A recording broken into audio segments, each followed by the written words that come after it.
તમે જોઈ રહ્યા છો સનસ્ટાર ન્યૂઝ, હર હંમેશ સત્યની સાથે નિર્ભય અડીખમ.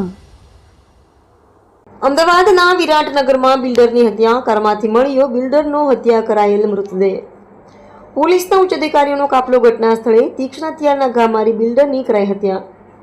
હેમંત રૂડાણી નામના બિલ્ડરની નિર્મમ હત્યા કરાઈ. મર્સિડીઝ કારમાં મળી આવ્યો બિલ્ડરનો મૃતદેહ. વિરાટનગર બ્રિજની નીચે કારમાંથી મળ્યો મૃતદેહ. એફએસએલની ટીમને સાથે રાખી પોલીસની તપાસ શરૂ. તંત્રી ગૌતમ એમ બારોટ, અમદાવાદ. આજરોજ ઓઢવ પોલીસ સ્ટેશન વિસ્તારમાં જે વિરાટનગર બ્રિજ છે, વિરાટનગર બ્રિજની નીચે એક ગાડીમાં ડેડ બોડી મળી છે. એવું રાત્રે અમને જાણ થતા તાત્કાલિક જ ઓઢવ પોલીસ સ્ટેશનની તેમજ ઉચ્ચ અધિકારીઓ ઘટના સ્થળે પહોંચ્યા હતા અને ઘટના સ્થળે ચેક કરતા એક મર્સિડીઝ ગાડી હતી. મર્સિડીઝ ગાડીની ડેકીમાં એક બિલ્ડર છે જેમનું નામ છે હેમંતભાઈ રૂડાણી, જેની ડેડ બોડી અંદર પડેલી હતી અને જેમને ચપ્પુના ઘા મારી મૃત્યુ નિપજાવેલું તે પ્રાથમિક તપાસમાં ધ્યાનમાં આવેલું છે. જે બાબતે આગળ એમના જે દીકરા છે, એમના દીકરાની ફરિયાદ લઈને આગળની કાર્યવાહી ચાલુ છે.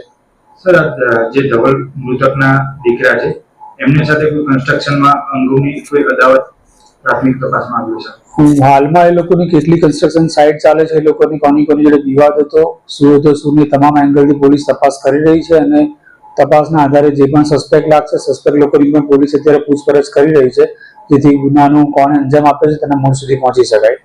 ફરિયાદી જે છે ઘરના પરિવારના, એમનું શું કહેવું છે, ક્યાંથી ગાયબ હતા? જે ફરિયાદી છે, ફરિયાદીનું એવું કહેવું છે કે સવારે એમના ઘરેથી નીકળ્યા હતા, ત્યારબાદ એમની કોઈ સાઇટ ઉપર ગયેલા અથવા તો એમનું કોઈ નવા બંગલો બને છે ત્યાં આગળ ગયેલા હતા. અને જે એમનો દીકરો છે એમને એવું કહ્યું કે છેલ્લે એમણે 11 વાગે એમને રિંગ રોડની આજુબાજુ જોયેલા હતા. આગળ કઈ દિશામાં તપાસ કરવામાં આવી છે? આગળ જે સવારથી ક્યાં ક્યાં હતા, એમને કોઈની જોડે દુશ્મન હતી કે કેમ, એ સમગ્ર રૂટ ટ્રેક કરવામાં આવી રહ્યો છે. અમારી અલગ અલગ ટીમો કામે લાગી ગઈ છે. છેલ્લે ક્યાં ગયા હતા, કોને મળ્યા હતા, એ તમામ તપાસ કરીને એમને કોની જોડે શું ઝઘડો હતો અને કોને એમને મારીને અહીંયા મૂકી ગયો છે એ બાબતે પોલીસ તપાસ કરી રહી છે.